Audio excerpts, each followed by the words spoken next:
You're listening to CRBRadio.com. The words and opinions you are about to hear are of the hosts and do not reflect the management, sponsors, or affiliates of Cave Radio Broadcasting.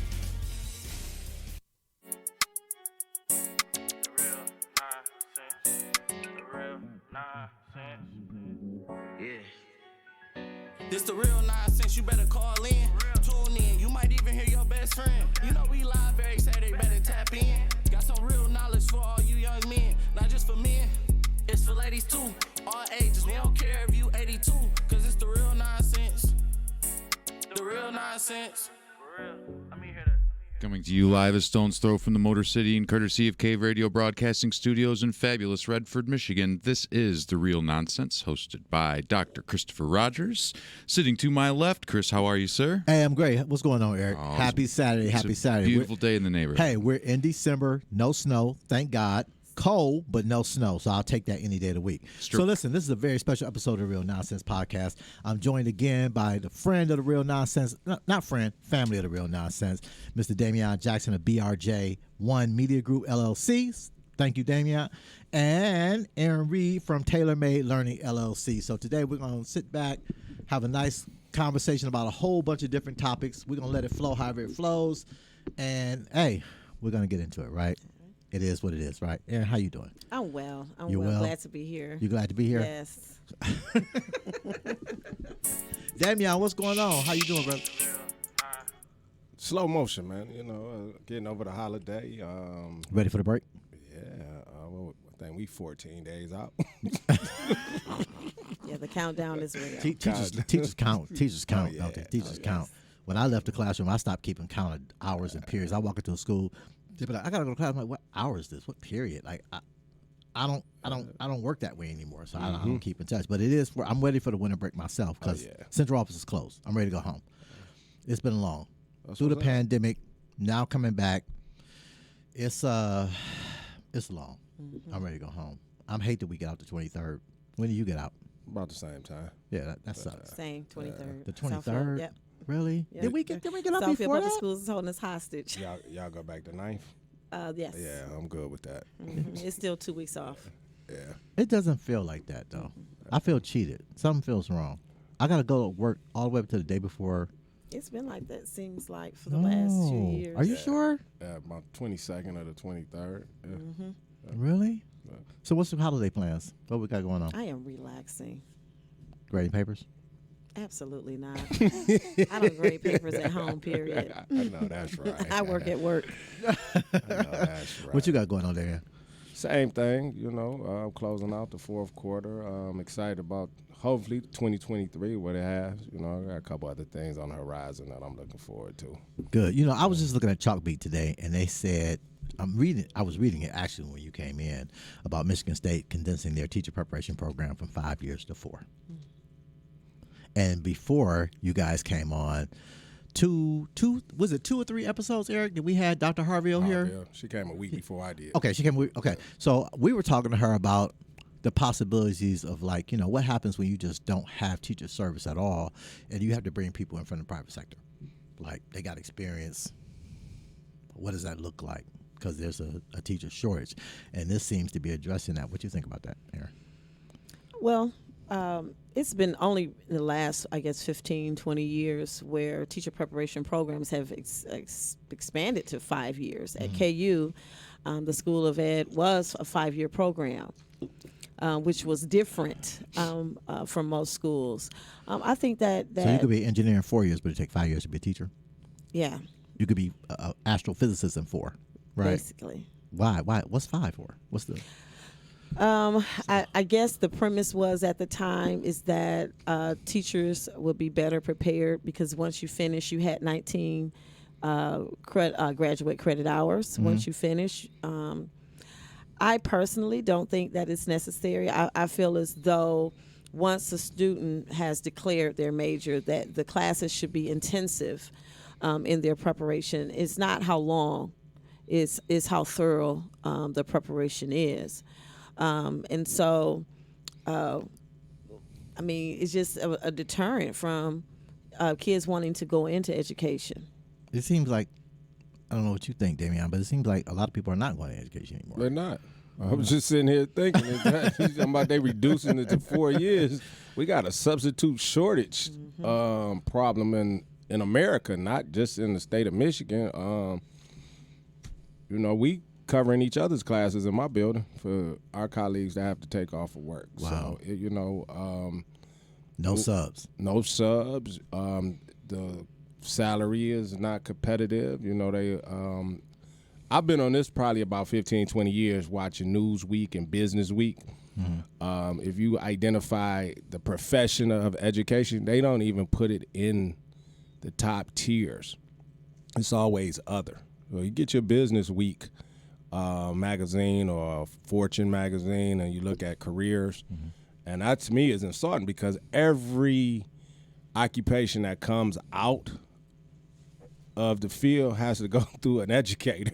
Exactly. Yeah. I'm talking about be it elementary, middle, high school, and your professors and instructors at the post-secondary level. So this fight with us, it's a passion, but like I said, it's insulting to a certain degree.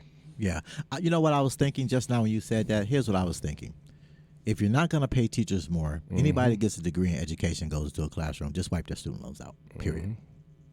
They don't pay student loans. No, they just want to knock down 10,000 right now. Yeah, well, not take it all off. 10,000, nothing. Yeah, take it all off. Free education, scholarship. If you're a teacher and you go into a classroom, since you don't want to raise teacher wages at all, then guess what? Don't make them pay back their student loans. Just wipe them out. Well, here's an interesting piece to that, though, is that California. If you live in California for 6 months, you can go to school for free.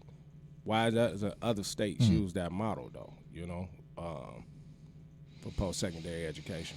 I would have loved to got a PhD for free. It was $60,000, interest bearing every day. So it's about 95, 100 now. Oh yeah, most definitely. But yeah, I mean, I would have loved to do it. What do you think about it? Teachers just no student loans at all? I think that's the least that they can do. I'm one that believes that they should still increase the salary with that, because to what? What do you think it should be? In 2022, it should be at least $60,000 starting. And I might be a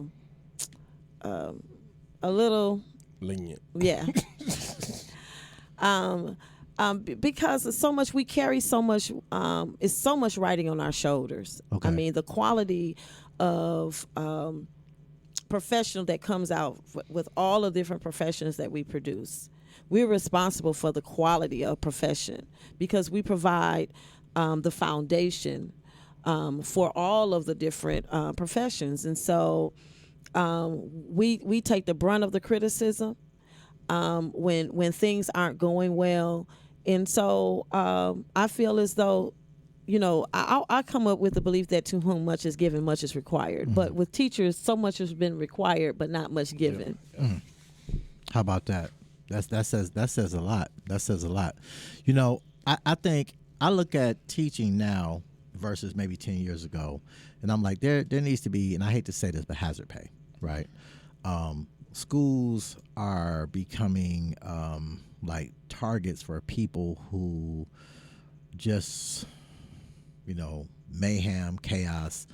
You want to walk in with an assault rifle. You want to walk in with a handgun. I don't agree with arming teachers at all. I don't agree with that one. I don't.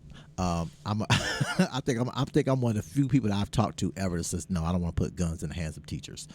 I don't think that's the good move. I mean, I don't know what you guys think about it. What you think? I'm on the fence about it. To really? be honest with you, about to say the same.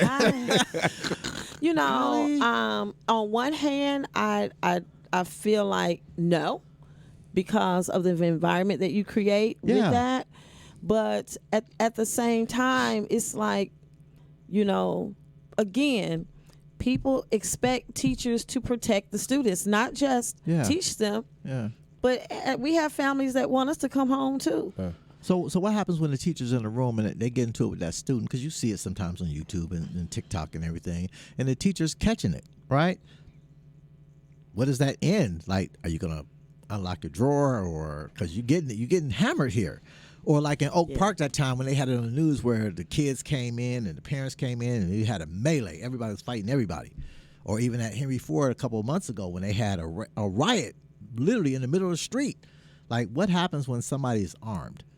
You know what I mean? But that comes with the training, though. You know, I know going through CPL training myself, though, you had to go through 8 hours of CPL training, you know.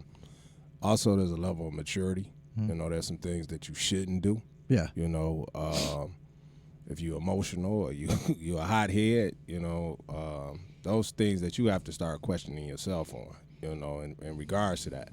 But on the flip side of that, and I've been through Alice training. I don't know, Erinn, have you been through?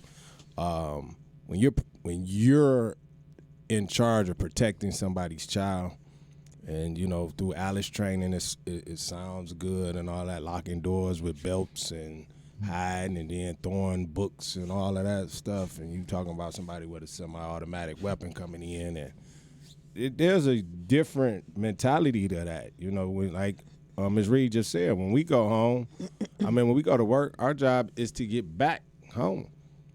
You know, and the thing is that, you know, what do you do after so many? And if you just looked at the Oxford situation, they just put a gag hold on the Board of Education out there based on these former board members had to resign to actually express their thoughts on what actually took place out there.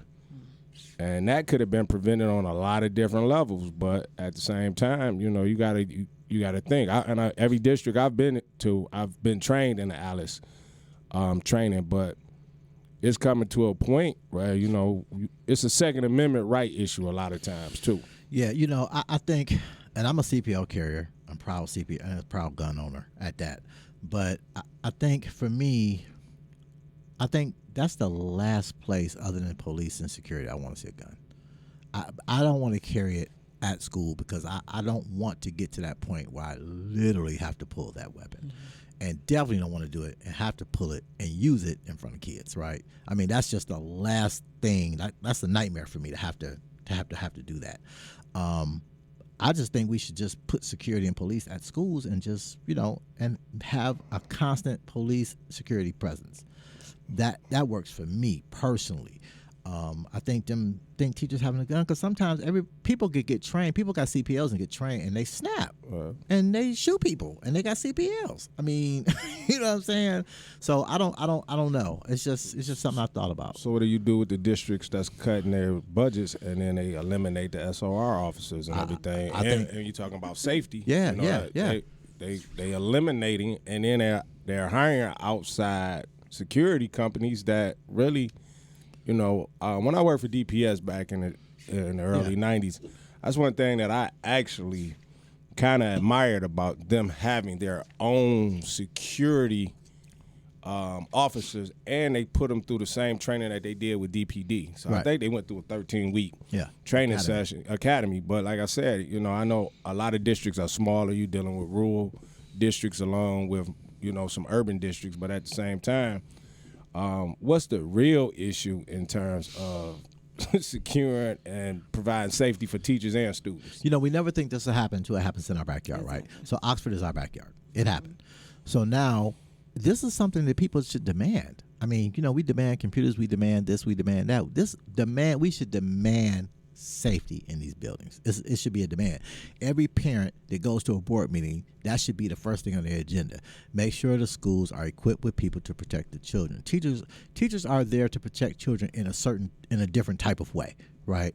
We're there to nurture, mentor, teach, guide, but we're not there to pull a weapon out just in case somebody comes through the door. I mean, that they should have somebody there to protect the student and the teacher. Right.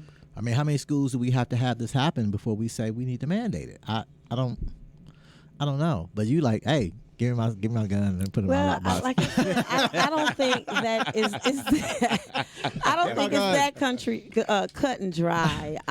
Eric, what do you think? I don't know. Yeah. Eric, what do you think? Gun in school? No. But I mean, maybe. Miss Smith teach history. She got a 45 in the drawer. You can't ask me, man. I went to Garden City. Like, it was 1,200 delightful white kids just trying to not get beat up on the way to homecoming. Like, We're not talking about the same thing. We're just not. Where I went to Well, school, well, no. Well, now Oxford. Yeah, I mean, you'd think, all right, still, no. Okay. I don't. That was having what I'm 1,500 saying to is, life for white kids. okay, right? but having guns on the property every single day creates a different kind of hazard, and you got to make the call. At the end of the day, the people who work and live in that building have to make that call. If having guns on the property in the hands of kind of trained individuals creates a safer environment, then that's what you do. And if it doesn't, you put a stop to it right away. Yeah.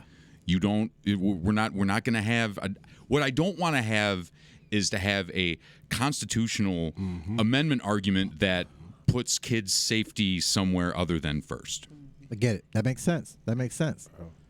So now you've heard it all, Erinn. So you still on the fence, or you done fell off on one side or the other? Not really. Huh? I just think that it's just so much to think about. I don't know if it's a conversation where we can come to a conclusion at this juncture. It may not be where individual teachers may have a gun, but there may be places where they may have access to it in case of an emergency, just as you can break the glass and pull out an axe if you need to, exactly. in the case of a fire. Do you know what I would be all about? Making, how you're just talking about, if you want to be an educator, drop the student loans. Let's make some kind of special pathway for anyone retiring out of the military to get into the classroom. Because if you want to know who I want to have a gun in the school, I want someone who's been in the military. They're going to know when to use it and when to not. Well, we got ROTC people. Well, in some buildings. Well, yeah. I mean, Yeah. But here's an interesting sidebar to that, though, is that, and I ponder on this all the time. If the teachers are on the front line every day, sure. should legislators make that decision for us? I'm just saying, the ones here in Lansing, you got state representatives and senators that are constantly making decisions based on education, and they're not in the classrooms. Should they have that right to be able to vote based on not being on the front? That's just like we talking military. That's just like those that's going to Afghanistan or going to the war. Those on the front line, those that's making those decisions based on if they should be able to fight or not. The teacher should have a more better voice to understand what safeties look like to them other than in a staff meeting. And that's one of the other issues is that I don't think that we lobby enough at the state level to allow the representatives and senators of Congress to hear the voices of the real educational stakeholders. I agree. What you think? I agree. Yeah. I agree wholeheartedly. Yeah. So listen, we're back into winter, and that means flu season, and that means, unfortunately, COVID. So, what's your thoughts on? You're in the classroom. I kind of visit schools in and out, so I'm not a sitting duck kind of thing. I don't think they're ready for this. But listen, I was in a school just yesterday, and I'm walking down the hallway, and this girl is outside the door, and she's blowing her nose, and I said, "Hey, go get some sanitizer. Go wash your hands." Now, 3 years ago, I probably would have said that, right? But I'm like, hey, I was like that pre-COVID, so. Oh, you were like that I've pre-COVID. been like that my whole teaching career. I don't know. I really wasn't paranoid with that. I think until COVID. Now, and I caught it, like when it first came out, and I couldn't get out to bed for like 3 days. So now I'm kind of like, but what's your feelings on, because here we go, winter again, and you're going to be in the classroom, and you're going to have, 30, 35 kids in the room with you. So, somebody gets sick. Is that like a fire drill kind of thing? Somebody sneezes, and it's like, hey, everybody put your mask on. Well, a lot of my kids, I have 18 kids, thank God, but what grade is this? I teach second grade. Oh, wow. That's the, yeah. Petri dish. That's a Petri dish. Absolutely. But, yeah, a lot of my kids wear masks, and I keep my wear 'em classroom anyway. stocked. It's voluntary. But they wear them anyway. But they wear them. Okay. They ask me all the time, Ms. Reed, can I get another mask? By all means. I have a whole station set up with sanitizing wipes, sanitizer, tissue, mask, all of that. The little babies, they ask for a mask. Oh yeah. Wow. Quite a few of my students wear masks, and I love it because they sneeze, they're sneezing in the mask. And I still tell them to cover their mouths because in the event you don't want to create a habit of them not covering their mouths and then they don't have the mask on. Right. But see, now second grade, they can kind of they can remember back in the day when you were little, they had the little bear that you could teddy whatever it was, you could learn how to zip up your pants and zip up your jacket and button your yeah. So but second grade they can manipulate those type of clothing garments now. But kindergarten, first grade, that's kind of like even bigger petri dish because you got to touch them to help them take their coat off, and you don't know if it's the coat. So, but you're fine with. I mean, we've done it. I've been back in the classroom since spring 2021. Okay. The school where I was at the time, we were back in the classroom. So, winter 21. Winter 22. I just think that we just have to take the necessary precautions. I don't think it's going anywhere. I think we were in danger or at risk even with the flu. Walking pneumonia. I got my first flu shot 2 weeks ago. I never had one before until now. And my doctor said, "Hey, get a flu shot." And I was like, "No." And he was like, "Why not?" I said, "All right, give it to me." So I took it. Yeah. Grew a ponytail then. Listen, I took a flu shot one time. Oh God, yeah. You took it? Yep, basically as a minor. I never heard of it, and I got the worst cold that I ever had to date. And My mother never lives took by it again. My mother lives by it. She's cancer free and she's in her 70s and she lived by flu shots. She went every year. She finally convinced me, and I went to my doctor, and he did it. But on the flip side, Damion, you got middle school, right? I'm 6th through 8th. Right. So now we got the touching, the social interacting, and COVID. So yeah. But I know you didn't mean to overlook it. What is that? RSV now? That's out now. So now I did overlook it. That was frightening to see that on TV. Yeah. But that's a whole nother conversation, man. You know what I'm saying? In terms of all of these coming up all of a sudden, I'm kind of like Erinn, though, in terms of my school supplies us with masks. I have several. My 6th graders are more apt to ask for a mask than my 7th and 8th graders. But I can honestly say that majority of my students are big on hand sanitizer, and we have the machines in our rooms, so they can go right to the wall, wipe their hands off. I'm big on Lysol, sanitary wipes, so I'm constantly cleaning.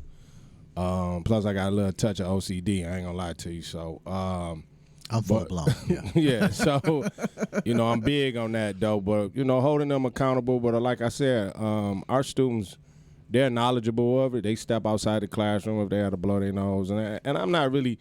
My concern is with parents. If you know your child is sick, keep your child at home. Don't send them because you trying to get rid of them. You know what I'm saying? And you jeopardizing other people. But if you know, and we get into having to wean between if a child is faking the funk or not. But if you know that your child is not feeling well, keep that child at home. Yeah. You know what I'm saying? And that'll cut down on a lot of different things. To me, what complicates the whole COVID thing in schools is, the overall hygiene issue systemically. Correct. Right? So that's the issue to begin with. And then when you compound that with COVID, you have an even bigger problem. So, my thing is getting to the root of it. If we teach our children how to be hygienically correct, right, that kind of feeds into protecting them against stuff like COVID as well, because they're going to be more conscious of being clean, right? And that's not with all, because some are in situations they just can't help what goes on in their life. It is what it is, right? But for those of them who can do it and just are lazy, like, boys, I have a son, And, you know, at a certain point, boys between the age of maybe 10 and 13, 14, they're hygienically lazy. I mean, it's just what it is. They don't want to take a shower. They don't want to take a bath. They want to put their shoes up, you know, and if you're not doing that, then you know you're not washing your hands. You're not taking care of the basic things to keep you from COVID. That's what I was just about to touch on. And just teaching the basic stuff, man. Understanding that 17 to 20-second rule of washing your hands and all of that stuff, you know. I agree with you on that, you know. So what happens if we go back to online learning? You think that'll happen? I hope not. What was it like? I mean, I knew. What is it like teaching second grade kids online? I was teaching first grade at the time. Oh, how do you do that? And it's crazy because there were a couple things that I learned. With my business, we've been providing online tutoring since 2015. Oh, so TailorMade, you provide online and in mobile and online learning. Wow. Even so, you're tutoring now. Mm-hmm. I mean, parents can sign up and get their kids tutored and all that. So we want to provide the parents with the information before we cut off today to make sure that they can get that information. So is one-on-one or is it group setting? It's one-on-one. It's small group. We do offer classes as well.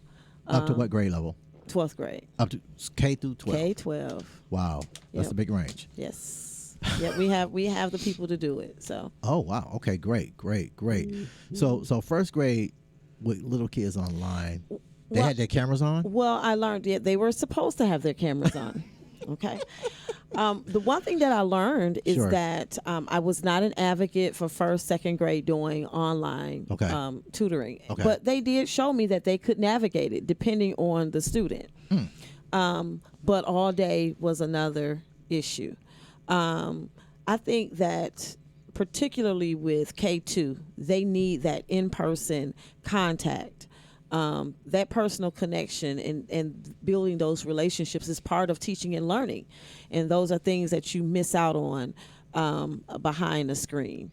But also, and I'm sure that Damion can also attest to the fact that a lot of parents just didn't get their kids on. So we had, as easy as it should have been to just open the computer and log on, we had more absences and whatnot during the school year. Chris, before I tap into that, is there any way possible, because I'm going live on Facebook and there's an online following and some people might want to tap into questions. Yeah. Can you give information in terms of either emailing or can they call in? Yeah, sure. They can go to, can't they go to, they can go to our Facebook page right now. Eric, can they just put a comment there? Will we see it? I'm working on it right now. Okay. So, yep, they can go to K Radio Facebook page right now. The show is airing live there, and they can put a comment under the video feed, and we'll see it, and we can definitely answer that question. So if anyone that wants to make a comment or have a question, you can go to the Facebook page. K Radio, and we can actually see your comments there, and we'll chime in to answer those questions. But, Chris, just like Ms. Reed just stated, for me, and I was at the high school level. I was 9th through 12th last year. Oh, during COVID. Okay. During COVID. And so attended, if anyone that wants to sorry. That's all right. Mm-hmm. Attendance was shaky. Mm-hmm. But me personally, when we got back face-to-face, and we had to actually go on an additional 3.5 or 4 week online because we had a spike in COVID in the building. Is that when you have young men, especially my young men, that pull me to the side and was like, if we do this, Mr. Jackson, I'm not going to be successful. And actually looking at their eyes and see that they want to be in a one-on-one situation or face-to-face situation, to me spoke a lot of volumes, because a lot of them were at home by themselves and they had other responsibility, but there was no accountability from a support end. So I'm going to be vulnerable, and I'm going to say to two educators what I said to some teachers when we came back from COVID. Right now, my role currently is I'm over credit recovery, the mode that students use to actually recover credit for class they failed during the pandemic. So an exorbitant amount of classes were failed by high school students during the pandemic, right? So, and now the teachers have to, they sign up to teach credit recovery classes to the students that they actually failed, right? So I said, hey, they all failed because people didn't want to show grace during the pandemic. and just say, hey, listen, if I see you 2 or 3 times, I get it. We're putting bodies in dump trucks for crying out loud. People are dying left and right. So if you log in, I see you 2 or 3 times a week, I give you a P or a G or whatever it is. I'm not helping your grade point average. I'm going to get you through this, right? And I got a lot of pushback. I said the only kids that I would have failed during the pandemic are kids I just absolutely never, ever saw, period. If I saw you and you were trying, then I was going to push you through, right? What's your take on that? I mean, that's just my opinion. That's basically what I did. I did that year recommend a couple kids, but those were students that basically over the whole year I can count on one hand the times they showed up. And when they did, they didn't show up the whole day. You know, I think that it was such a transition, and it was one that happened so abruptly that I felt that it was just very appropriate to give that kind of grace. But I just think now that we're out of the shutdown, I think that we need to do more to fill those gaps that were created during that situation. You know, I said, because I've been working in higher ed now for like 8 years, and I always ask myself, how is it that I have more technical aptitude than most of the students that I get at 18, 19, 20, 21 years old? And I thought we just got caught with our pants down, right? I mean, what we're doing now with hybrid learning and Schoology and all these other things, we should have been doing that before this, because then we're getting them ready for college, because a lot of their classes are going to be hybrid, online, that kind of thing, particularly at the high school level now. K-8, I get it. But 9 through 12, we should have been introducing them to some modes of online learning before the pandemic. What you think, Damion? Our education system needed an overhaul 25 years ago. Now, I'm serious, man. Yeah. You know what I'm saying? And I look at different models. You know, you probably saw something the other day. But, you know, I follow Europe a lot of times. And for America to actually just push post-secondary education, they don't push the trades and everything. I posted something online the other day in regards to going to trade school. Everybody is not college ready. And when you get into all of that stuff, now we're getting into coding, now we're getting into video gaming. I believe the powers that be, and it goes back again, when you're dealing with federal dollars and you're dealing with those that's pushing this system, is that some things are by design, but at the same time, they knew that this, and I'm not even going with the pandemic, but they knew that the educational system at some point will falter. And if we were not ready for this, and what I always tell people, the pandemic was the ultimate reset. Okay. Because the education system just didn't flatline. Corporate America flatlined. Everybody was not ready for the way it was designed. And if we're looking at curriculum change, and I tell people all the time, if parents were really paying attention, and I'm not saying all parents, but most parents were really paying attention, you could have established your own curriculum for 22 months at your living room table and in your living room. So if you were complaining about they were not teaching African-American history, Hispanic history, you could actually set that whole system up in conjunction and allow the education system to be supplement to your home base learning at that time. And all the students that came back to school probably would have been ahead of the game. You know, so, and it just shocked me because I dressed up as Black Panther, not in Wakanda for Halloween, but it was a culture shock because a lot of my students didn't know the whole civil rights movement. And it was an educational piece, but at the same time, wearing a daishiki was foreign to them. That's interesting. That's interesting. That's very interesting. So our governor's been reelected, right? And then I would be remiss without mentioning this, because I wanted to mention this at some point during the show. So one of the champions for education in the city of Detroit passed away last month, Mr. Tyrone Winfrey, right? A real champion, just not of Detroit school students, but just of student learning, period, right? So I guess we will continue in that mode and continue to champion in that light to do that. But what are some things we need to talk to the governor about? I mean, you've been reelected now. I get the roads. That's great. Fix the roads. But in terms of education, what's the changes we need to make here? What do we need to do? Well, I'm a champion for recruiting teachers and making it attractive for teachers to want to go, people to go into the profession. Over the years, I've seen a lot of money has gone into technology. Districts spend a lot of money on what we now call curriculum, which textbooks and things like that. And you need those things, but I've seen how different companies vie for contracts, and it becomes a money war, where the money really should go into the people that has to execute that. Because at the end of the day, Do you think it's just money though? Like, I hear a lot of people. Is it just the money? Is it, I'm afraid of what could happen if I go into a school? I don't want to deal with parents. I don't want to deal with I don't want to deal with so-called bad kids. I mean, is it just the money? I think it's a combination of all of those things. I mean, we've been in a teaching shortage for 20 years. This has not been. We've just now starting to really talk about the fact that there is a teaching shortage. But there was a teaching shortage when I started teaching in Kansas City, Missouri. Mm-hmm.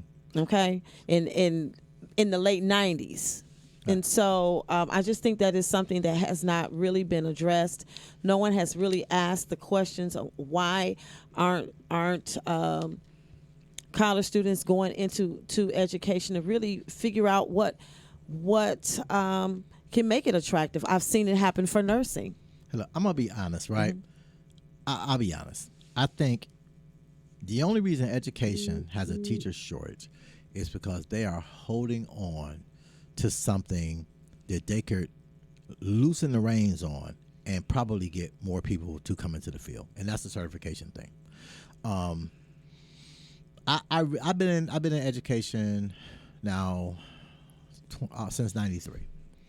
I've seen teachers who are so-called certified can't teach a lick, and I couldn't teach themselves. Mm-hmm. And then I've seen teachers who aren't certified create miracles. Oh yes, right. Mm-hmm. So listen, if I would rather have a person who retired from Ford as a professional accountant. Mm-hmm. If he can manage the kids and come into the room, I would take that practical experience any day over a math teacher who has never worked any job but teaching math in the math classroom. I'm just being honest. At least they can bring that practical, especially at the high school level, they can bring that practical, corporate, hands-on learning experience to those children and multiply what that learning experience would be significantly.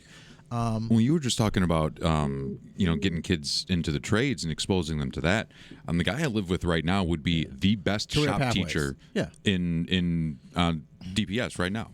Yeah, like for sure. I mean, what is the value of certification hold at this point? Please help me understand. I think that's a state thing, man. You know what I'm saying? But here's my question when it comes to curriculum. And I'm a data person, though, Chris, so you're going to hear me. How is it that between 1979 and 1981 that Michigan was ranked #1 in education? And between 2009 and now, we're, if not at the bottom of the list for education or within, I think it's 47, between 47 and 50. How does that happen? And I don't get into the industrial or the civil revolution. Yeah. You know what I'm saying? Is that how does those models change? And we are actually trying to, be innovative in one way, but we stagnant in a whole nother empowerment zone. Yeah. You know I mean, for me, I'm not certified, but I've taught speech at 3 colleges in this country for the last 8 years. I teach an MBA executive communication class at Trine University right now. I can't teach speech to a 9th grade kid. I mean, you know what I'm saying? So I got to go to school for 4 more years to get a sheet of paper to go into a 9th grade classroom to teach speech to a kid like that, but I'm teaching people working on an MBA. That doesn't make sense. And see, the thing is, in the state of Michigan, the teacher preparation programs for those that were already degreed did not make it any better. Basically, when I moved back to Michigan, at that time, if you didn't have what was called a teachable major, you had to basically take prerequisites again, which is I think is ludicrous. Maybe having those alternative programs now that are available now should have been available 25 years ago. If you want to teach kids, let them in. If they pass the background test, they're not going to go in and harm kids and everything. They have the content knowledge and they have the expertise. Let them in.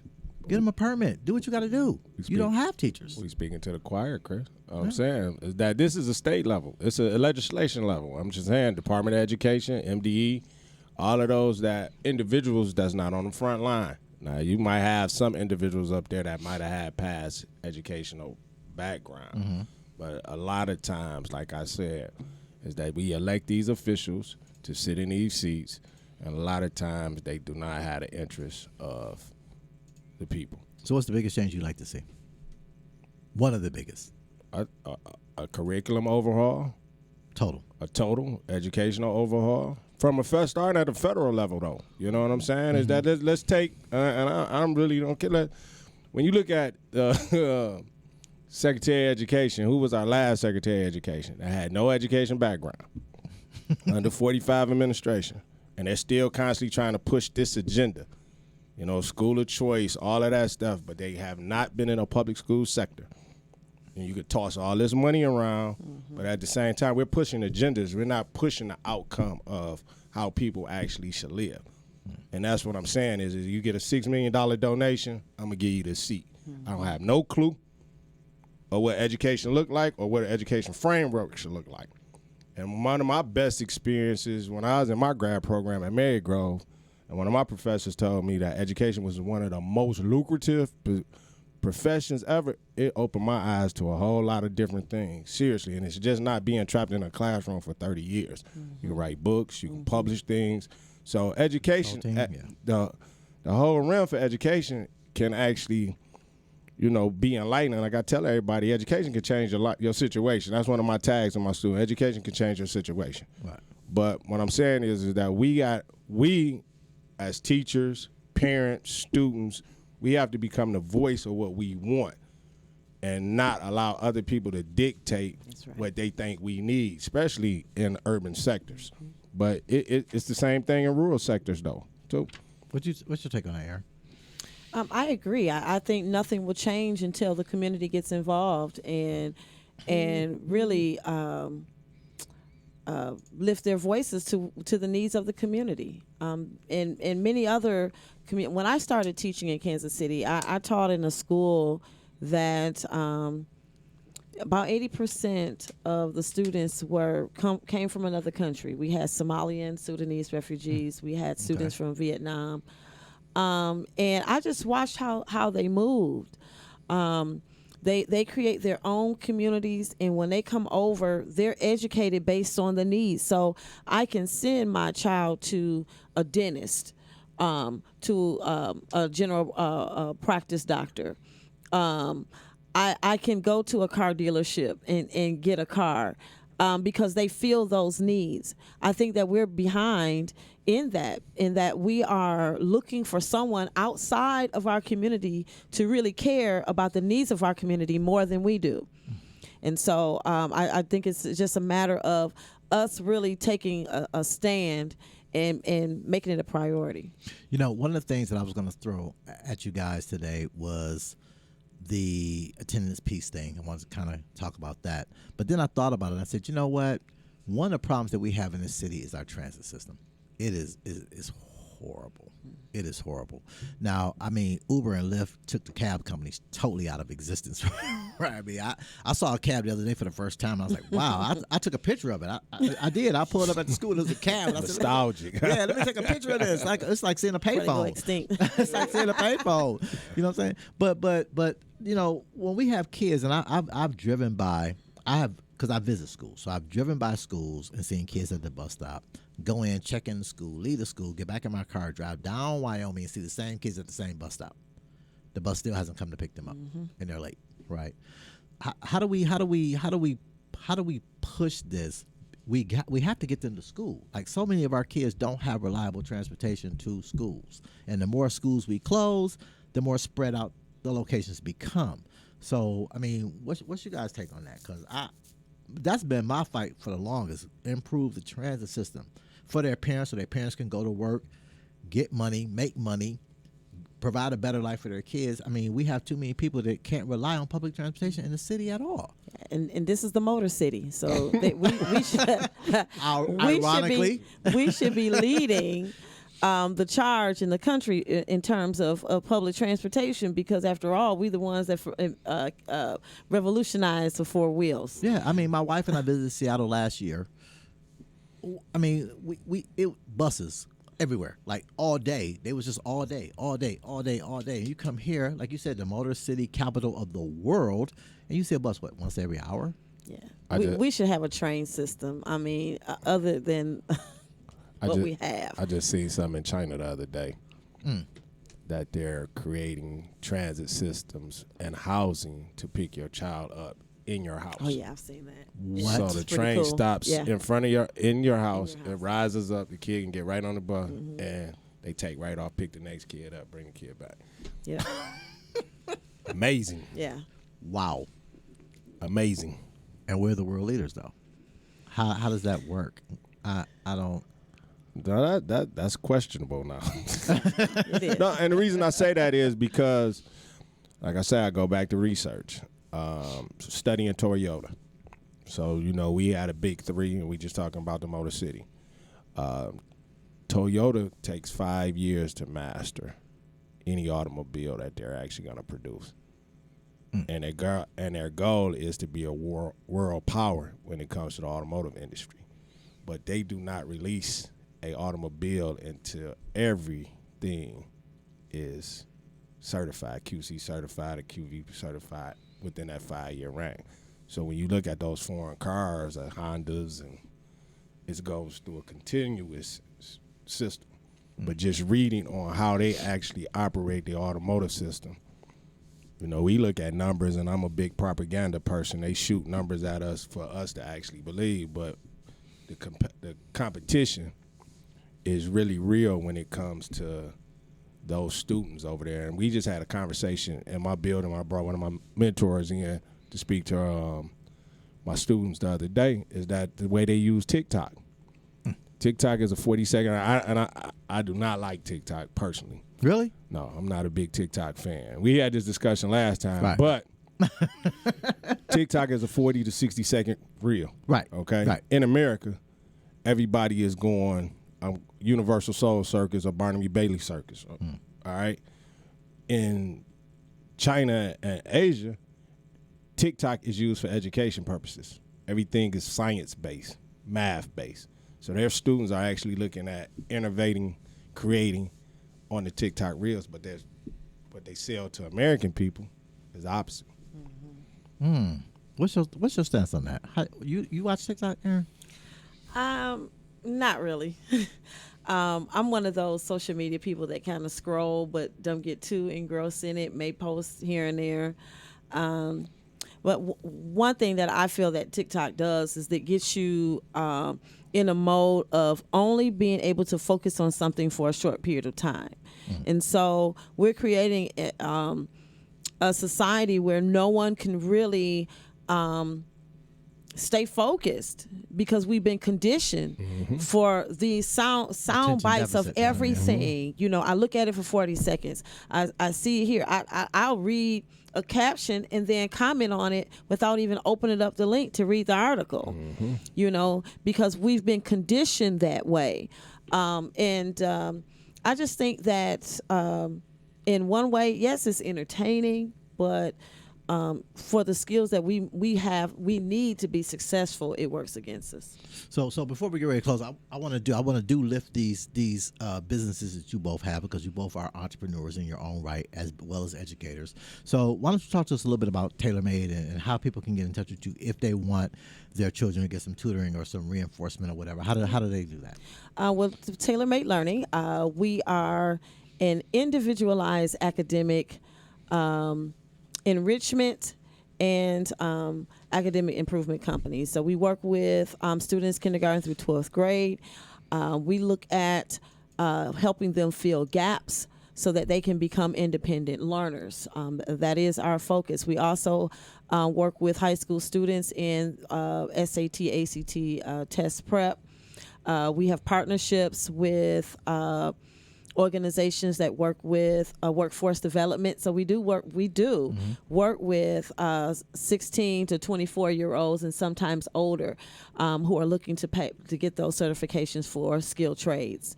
But our website is www.learningtailormade.com, and Tailor is spelled Tailor, because we believe that just as the best suits are tailor-made, so is your education. Right. And so we look at tailoring our education for the specific needs of the student.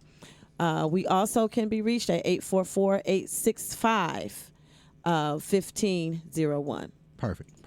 And Damion, I know you have several things that you're working on, but I know you do have a education consulting company. So why don't you talk to us? And you mentor students too, as well. Well, I have Damion Jackson Educational Consulting Services. Same thing. My umbrella falls up under tutoring, SAT, ACT prep. I offer what's called a parent-teacher liaison component also, where some parents may not be as astute in various areas of education. My background was also in special education, so I often help parents understand IEPs, individual educational plans. Mm-hmm. If they were in need of meeting with schools and agencies to actually get their students 504s or IEPs set up, I do that. Mentoring, motivational speaking. So it is a whole plethora of consulting pieces that I bring to the table, when it comes to this education thing. And like I was stating earlier, this is a passion of mine, for real. Yeah, so, yeah. Absolutely. So in closing, I just want to get, if you had a broad audience, wide audience, you just wanted to leave them with something in terms of moving education forward and enriching the education field in any type of way, what would that be? I would say create partnerships with the schools that are in your community. That's one of the biggest things that we've lost is building those relationships with your administrators, building those relationships with your school psychologists, your counselors, your teachers, and building those partnerships where we all can work together. What about you, Damion? I'm in agreement with that. Partnerships are key. And one thing for me is that I think parents and teachers should actually develop cohesiveness in regards to understanding the whole outcome of that child, or their child and the student. Because if parents and teachers are working together in a unity, the student is going to excel tremendously in that, and it shouldn't be one against the other. Go ahead. You know what I like to see in every school in this state, especially high schools? I would like to see what I would call like a parent room. Mm-hmm. And in this parent room, you have resources that are available to help parents with career placement, career movement, picking up a certain skill set, maybe learning Word, maybe learning Excel, maybe learning math, maybe learning whatever they need to do to solidify a job or do something like that. I think that sometimes you have to, really water the tree, mm-hmm. right? And so when we look past that, I think we're doing a disservice to the children, because some of their parents, they're good people. They just don't have a skill set. Equipped. Mm-hmm. They're not equipped, right? Mm-hmm. So if we're educating the whole child. We're educating the whole house. That's right. Everything. That's right. Everybody in the house. We That's can open it up. Hey, you want to come in, you want to learn how to do something, we have a parent center. You can come in, you can learn how to use a computer, you can learn how to do this, learn how to do that. We're here to help you, and we have somebody here on staff to do just that. I don't like calling parents and having contact with parents only when there's something wrong. I want to get to a point in a school where we have it open, that every conversation and every interaction with a parent is not because somebody's getting kicked out or because somebody misbehaved. Mm-hmm. This is it's a learning community, right? It's a village. Mm-hmm. So come on into the village, come into the house and feel welcome, then come on in here and do your thing, right? Mm-hmm. That's what I would like to see personally. Yes. So that's what I would leave. So listen, this has been a great show. Eric, it's been a great show. As always. So this has been The Real Nonsense with Dr. Christopher Rogers, with a special guest, Damion Jackson from BRJ1 Media Group, and Damion Jackson Educational Consulting, and Miss Erinn Reed, Tailor Made. That's TAILORMADE Learning LLC. Thanks, guys. It's been wonderful. Detroit, peace. Thank you. Oh.